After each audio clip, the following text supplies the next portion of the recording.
السلام علیکم ورحمۃ اللہ وبرکاتہ۔ ناظرین، آج بروز جمعرات 1 جون 2023 کو سالار بنگلور اخبار میں ایک مضمون شائع ہوا ہے جس میں یہ بتایا گیا ہے کہ اسلام مسلمان دشمن کس طرح ہندوستان کی تاریخ سے اسلام اور مسلمان بادشاہوں، مسلمانوں کی بنائی گئی عمارتوں، مسلمانوں کی یادگاروں اور اسی طریقے سے مسلمان ادیبوں کی تاریخ کو مٹانا چاہ رہے ہیں۔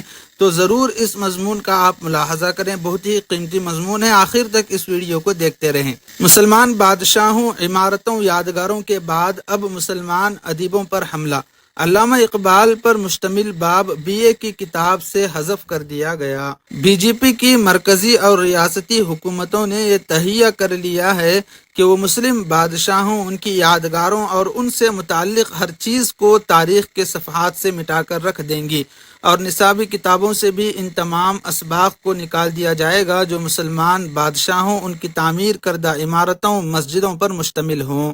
قارئین کو یاد ہوگا کہ سیاحت کو فروغ دینے کے لیے چند سال قبل اتر پردیش کی حکومت نے جو کتابچہ شائع کیا تھا اس میں تاج محل کا ذکر نہیں تھا، جبکہ وہ دنیا کے 7 عجائبات میں سے ایک ہے اور اس قدر مقبول ہے کہ ہر ملک کا سربراہ جب کبھی ہندوستان آیا تاج محل دیکھے اور وہاں اپنی تصویر کھنچوائے بغیر واپس نہیں گیا۔ اس کے بعد BJP حکومتوں نے کئی شہروں اور سڑکوں کے نام بدلے جو مسلمان بادشاہوں کے نام سے منسوب تھے۔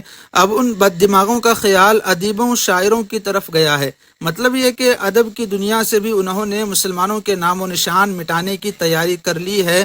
اس سلسلے میں سب سے پہلے شاعر مشرق علامہ اقبال کو نشانہ بنایا ہے۔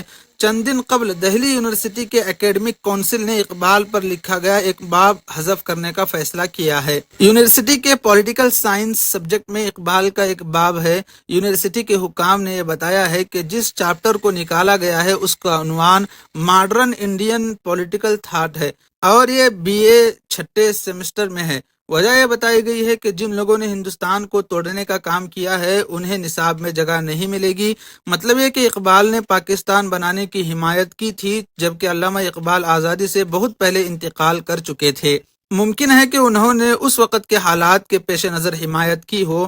اگر اس بنیاد پر ان سے متعلق سبق حذف کیا جا رہا ہے تو پھر برطانیہ کے تمام انگریزی ادیبوں، شاعروں سے متعلق ہر سبق کو نکال پھینکنا چاہیے۔ علامہ اقبال نے تو محض حمایت کی تھی، انگریزوں نے تو ہندوستان ہی پر قبضہ جما لیا تھا۔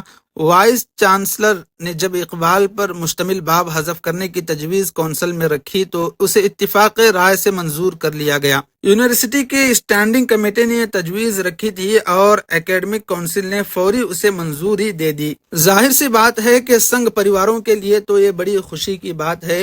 ABVP نے اس فیصلے کا خیر مقدم کرتے ہوئے یہ بیان بھی دے ڈالا کہ اقبال ہندوستان کی تقسیم کے ذمہ دار تھے۔